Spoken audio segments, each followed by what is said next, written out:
வணக்கம். இன்னைக்கு குவைத்திலேயே விவசாயம் செய்து, குவைத்தில விளைந்த காய்கறிகளை குவைத்திலேயே விற்பனை பண்ணும் பதிவு பற்றி நம்ம பார்க்க போறோம். அதற்கு முன்னாடி குவைத்தோட நிலவரத்த பத்தி நம்ம பார்த்துருவோம். குவைத்தில குவைத்தோட மொத்த பரப்பளவு 17,820 சதுர கிலோமீட்டர்.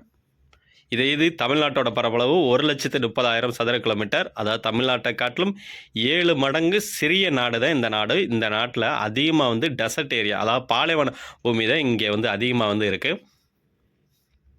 இங்கே விவசாயம் செய்யும் பகுதி டோட்டலாகவே 0.5% தான் விவசாயம் செய்யும் பகுதி. அது 4 இடத்துல இந்த விவசாயம் செய்கிறாங்க. அதில் மேஜராக செய்கிறது வடக்கு பகுதியும் தெற்கு பகுதி தான் செய்கிறாங்க. அந்த தெற்கு பகுதியில் விவசாயம் பண்ணும் முறையை தான் நாளைக்கு விரிவாக வீடியோ எடுத்து அனுப்பிச்சுட்றேன். அதற்கடுத்து இங்கே உள்ள அந்த மண்ணில் என்னென்ன சத்து இருக்குது அப்படின்னு நம்ம பார்த்துருவோம். இந்த வீடியோவில் ஃப்ரண்டில் மொத அட்டாச் பண்ணி பிடிஎஃப் ஃபைல் அட்டாச் பண்ணியிருப்பேன். அந்த ஃபைலில் பார்த்தீங்கன்னா உங்களுக்கு தெரியும், பாலைவன பூமியில் கால்சியம் சத்தும் ஜிப்சமும் இருக்குது அப்படின்னு போட்டிருக்கோம்.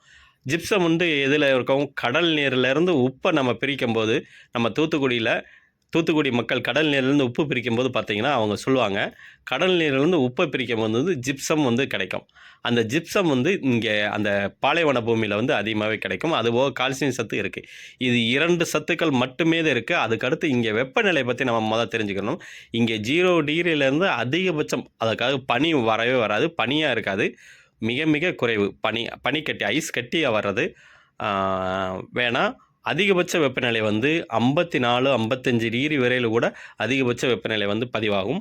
இங்கே கால்சியம் சத்து இருக்கிற இடத்துல அதிகமாக கால்சியம் சத்தை விரும்பி வளரும் பயிரான, நம்ம ஊரில் விரும்பும் பயிரான கீரை வகைகள், கால்சியம் சத்தில் கீரை வகைகள் அதிகமாக விரும்பி வளரும். அதற்கடுத்து தக்காளி, மிளகாய், இதுக்கெல்லாமே கால்சியம் சத்து அதிகமாக கொடுக்கணும். அந்த பயிரும் அதிகமாக இங்கே விளையுது. அதற்காக மற்ற பயிரெலாம் விளையாதுன்னு கிடையாது. மற்ற பயிர் விளையிறதுக்கு அதுக்கடுத்து எக்ஸ்ட்ரா நுண்ணூட்டச்சத்தும் பேரூட்டச்சத்தும் கொடுக்குற மாதிரி இருக்கும். இங்கே அந்த பாலைவன பூமியிலேயும் அவங்க ஃபஸ்ட்டு இங்கே ஆடுகளும் கோழிகளும் அதே மாதிரி ஒட்டகமும் அதிகமாக விளைக்கிறாங்க. அந்த அதிகமாக விளைவிக்கிறதில் அதனுடைய எச்சங்களை எச்சத்திலிருந்து வர்ற உரத்தை மக்கி அதை செடிக்கு செடி மட்டும் உரத்தை வைக்கிறாங்க. அதை சொட்டு நீர் பாசன முறையில் அதிகமாக அமைச்சிருக்காங்க. அதை பற்றி முழு வீடியோ நான் பின்னாடி கொடுக்குறேன். இங்கே மொத்தம் இது ஃபாரஸ்ட் ஏரியாவும் ஒரு சில பகுதியில் மரங்களும் அதிகமாக வளர்த்துருக்காங்க. இங்கே பேரிச்சை மரம் 1,60,000 பேரிச்சை மரங்கள் அந்த அளவுக்கு இருக்குது. அதிகமான மரங்கள் சவுதி அரேபியாவில் தான் இருக்குது. ஏன்னா இங்கே இந்த அளவுக்கு மரம் இருக்குது. அதற்கடுத்து இங்கே தொழு உரம் கொடுத்து தான், மரத்துக்கு தொழு உரம் கொடுத்து ஹைப்ரிட் விதைகள் தான் அதிகமாக பயன்படுத்துகிறாங்க.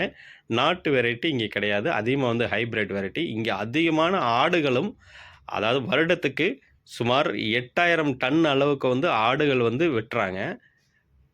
அதனுடைய பிடிஎஃப் ஃபைலும் அட்டாச் பண்ணியிருப்பேன். வேணால் அதிகமாக இம்போர்ட் ஆகுது. 53,000 டன் அளவுக்கு ஆடுகள் ஆஸ்திரேலியா, இந்தியா, பாகிஸ்தான் இங்கேருந்து அதிகமாக இம்போர்ட் ஆகி அதை கறி விட்டுறாங்க. இங்கே வளர்க்குற ஆடுகள் மட்டும் சொல்கிறேன். இங்கே உள்ள வெப்பநிலைக்கும் இங்கே உள்ள சூழ்நிலைக்கும் இதெல்லாம் பண்ணுறாங்க. பாலைவன பூமியில் எந்த அளவுக்கு விற்பனை பண்ணுறாங்க. இங்கே பாலைவன பூமியில் மிக சிறப்பாக வளரும் பேரீச்சை மரம், அதாவது கால்சியத்தை விரும்பி வளர மரம் பேரீச்சை மரம். அதே மாதிரி இலந்தை, நாட்டு இலந்தை நம்ம சொல்லுவோம்ல, நாட்டு இலந்தை, சீமை இலந்தை, இந்த இது எல்லாமே மிக மிக சிறப்பாக வளரும். இதெல்லாம் நம்ம கற்றுக்கிற வேண்டியது. அதிகபட்சம் வெப்பநிலையாக இருந்தாலும் நன்றாக வளரும் பயிரை இந்த பயிர்கள். ஓகே, நன்றி. இந்த மார்க்கெட்டில் விளைவித்த காய்கறிகள் 60% மட்டும்தான் குவைத்திலேயே விளைந்தவை. மீதமுள்ள 40% எகிப்திலிருந்தும், ஜோர்டான்லேருந்தும், ஏமன்லேருந்தும், ஈராக்லேருந்தும் வந்த காய்கறியில், இந்தியா, பாகிஸ்தான், ஆஸ்திரேலியாவிலேருந்து வந்த காய்கறிகள் இங்கே கிடையவே கிடையாது. அது வேற ஒரு இடத்துல இருக்குது. அதாவது எல்லாரும் எல்லா காய்கறியும் எல்லா நேரத்தில் விளையாது. இங்கே அதிகமாக காய்கறிகள் நவம்பர் மாதத்திலிருந்து ஏப்ரல் மாதம் வரையில் தான் அதிகமான காய்கறிகள் அதிகமாக விளையும். அதிகமான காய்கறி விளையும் மாதம் தான் அந்த மாதங்கள். மற்றவைகள்